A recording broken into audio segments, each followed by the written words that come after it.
आकाशवाणी पटना से प्रस्तुत है समाचार ध्वनि चित्र। आज के इस अंक में प्रदेश में नववर्ष का जश्न, मुख्यमंत्री नीतीश कुमार की प्रगति यात्रा, भूमि सर्वेक्षण पर राज्य सरकार का फैसला और सुनेंगे एक रिपोर्ट गुरु गोविंद सिंह जी महाराज के प्रकाश पर्व के बारे में। पूरा प्रदेश आज नववर्ष के जश्न में डूबा हुआ है। लोगों ने आज के दिन की शुरुआत मंदिरों, मस्जिदों, गुरुद्वारा और अन्य पवित्र स्थानों पर पूजा अर्चना के साथ की। पटना के महावीर मंदिर, इस्कॉन मंदिर, तख्त श्री हरि मंदिर साहिब सहित अन्य धार्मिक स्थलों पर लोगों ने प्रार्थना की। हमारे संवाददाता ने बताया कि पटना के संजय गांधी जैविक उद्यान और इको पार्क सहित विभिन्न पर्यटक और पिकनिक स्थलों पर सैलानियों की बड़ी भीड़ देखी जा रही है। नववर्ष के पहले दिन पटना के प्रमुख पर्यटन स्थलों पर लोगों की भारी भीड़ उमड़ी। मरीन ड्राइव पर लोग गंगा किनारे सैर और तस्वीरें खिंचवाते दिखे। इको पार्क में बच्चों और परिवारों ने बोटिंग और हरियाली का आनंद लिया, जबकि पटना जू वन्य जीव प्रेमियों से भरा रहा। मॉल्स और सिनेमा घरों में भी रौनक रही। लोगों ने खरीदारी और नए साल की खास फिल्मों का लुत्फ उठाया। आकाशवाणी समाचार के लिए पटना से आशीष रंजन।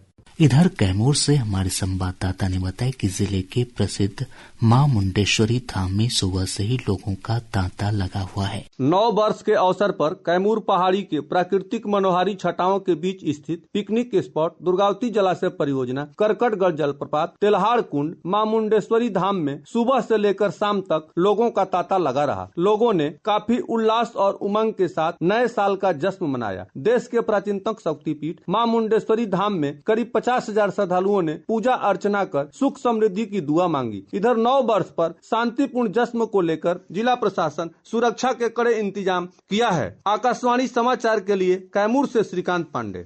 गया से हमारे संवाददाता ने बताया कि बोध गया सहित गया शहर के अन्य प्रसिद्ध पर्यटक स्थलों पर बड़ी संख्या में लोग नव वर्ष का जश्न मनाने के लिए जुटे हुए हैं।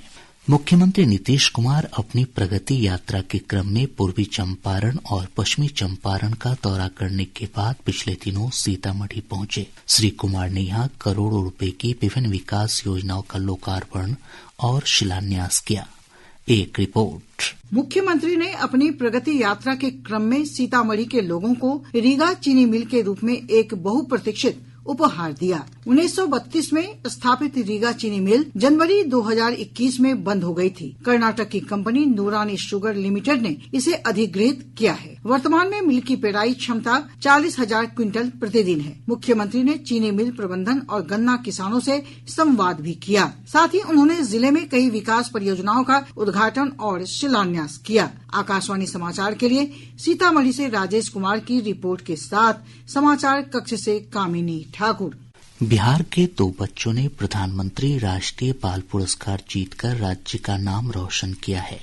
बख्तियारपुर की गोल्डी कुमारी और शेखपुरा के सौरभ कुमार को राष्ट्रपति द्रौपदी मुर्मू ने इस पुरस्कार से सम्मानित किया। गोल्डी ने विशेष दिव्यांग खेल प्रतियोगिता के शॉटपुट स्पर्धा में भारत को स्वर्ण पदक दिलाया था। इस विशेष उपलब्धि के लिए उन्हें यह पुरस्कार दिया गया। गोल्डी ने इसके लिए सरकार का आभार जताया है। मैं गोल्डी कुमारी बिहार बख्तियारपुर से आई हूँ। मुझे आज प्रधानमंत्री राष्ट्रीय बाल पुरस्कार से सम्मानित किया गया है। मैं महामहिम राष्ट्रपति और प्रधानमंत्री को बहुत बहुत धन्यवाद देता हूँ।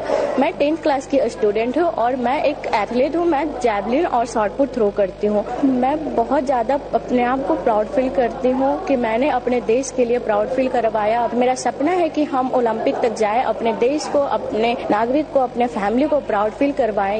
इधर 10 वर्ष के शेखपुरा के सौरभ कुमार ने 3 बच्चों को डूबने से बचाया। इस वीरता भरे कार्य के लिए उन्हें गांव वालों से सराहना मिल रही है। गांव के लोगों का कहना है कि यह पुरस्कार जीतकर गौरव ने गांव का मान बढ़ाया है। ये भादों में आम के खाता था। हाँ, बच्चा जा है घोंघा में गया घोर पीछे तो हमारे मालिक गया पानी में, तो मालिक नहीं मिले, तब बुतारवा निकल के अथी करके हमारे निकल 4 वह बुतारवा बचाया। बिहार सरकार ने जमीन सर्वेक्षण की समय सीमा एक बार फिर बढ़ा दी है। सरकार ने अब जुलाई 2026 तक जमीन सर्वेक्षण का लक्ष्य रखा है। राजस्व और भूमि सुधार विभाग के अपर मुख्य सचिव दीपक कुमार सिंह ने बताया कि समय सीमा बढ़ाने से लोगों को दस्तावेज जमा करने का अधिक समय मिलेगा। उन्होंने बताया कि सरकार इस सर्वे अभियान को पूरी पारदर्शिता के साथ पूरा करना चाहती है। 1 साल की प्रक्रिया थी, उसको हम लोगों ने थोड़ा सा डिले किया है, क्योंकि जैसे ही वो अगस्त महीने में शुरू हुआ था, हम लोगों ने जब नोटिफिकेशन और सारा जगह शुरू किया, बहुत ज्यादा पैनिक हो गया था लोगों में, जिसमें कार्यालयों पर इतनी लंबी लंबी लाइनें लगने लगी थी, इतनी भीड़ होने लगी थी। उसको देखते हुए हम लोगों ने इसीलिए अमेंडमेंट करके जो सेल्फ डिक्लेरेशन वाला टाइम है उसको हम लोगों ने बढ़ाया है। तो इसलिए केवल ये लोगों की सुविधा का है। जुलाई 26 को हम लोग डेडलाइन मान के चलेंगे। गुरु गोविंद सिंह जी महाराज की जयंती के 358वें प्रकाश पर्व समारोह को लेकर तैयारियां अंतिम चरण में है। मुख्य समारोह 4 जनवरी से 6 जनवरी तक आयोजित किया जाएगा। गुरुद्वारा प्रबंधक कमेटी के गुरविंदर सिंह ने आकाशवाणी समाचार को बताया कि 25 दिसंबर से पंज प्यारों की अगुवाई में प्रभात फेरी के साथ प्रकाश पर्व कार्यक्रम की शुरुआत हो चुकी है। 4 तारीख को हमारी बड़ी प्रभात फेरी है जो सुबह निकलेगी। उसके बाद 4 तारीख को ही कवि दरबार का रात में आयोजन जो है वो तखत साहिब पीछे दीवान हॉल में किया जाएगा। फिर 5 तारीख को आप देखेंगे कि गुरुद्वारा गो घाट से पटना साहिब के लिए जो एक विशाल नगर कीर्तन जो श्री गुरु ग्रंथ साहिब जी की छत्र छाया में 5 प्यारों की अगुवाई में जो गुरुद्वारा गो घाट साहब से नगर कीर्तन निकलेगा, जिसमें कई स्कूल के बच्चे जो हैं वो पार्टिसिपेट करेंगे। और जब 6 तारीख को तो महाराज जी का प्रकाश पर्व है, वो तखत साहिब के जो दीवान हॉल में, ये तीनों दिन के जो हमारे कार्यक्रम है वो दीवान तखत साहिब के पीछे जो सालस राय जोड़ी दीवान हॉल है वहीं पे जो है मनाया जाएगा। उन्होंने बताया कि इस बार भी देश विदेश से बड़ी संख्या में सिख श्रद्धालु पटना साहिब आएंगे। जहाँ संगतें रहेंगी वहाँ पे लंगरों की भी व्यवस्था की गई है, उनको ले जाने और तखत साहिब लाने की भी व्यवस्था भी यहाँ से की गई है।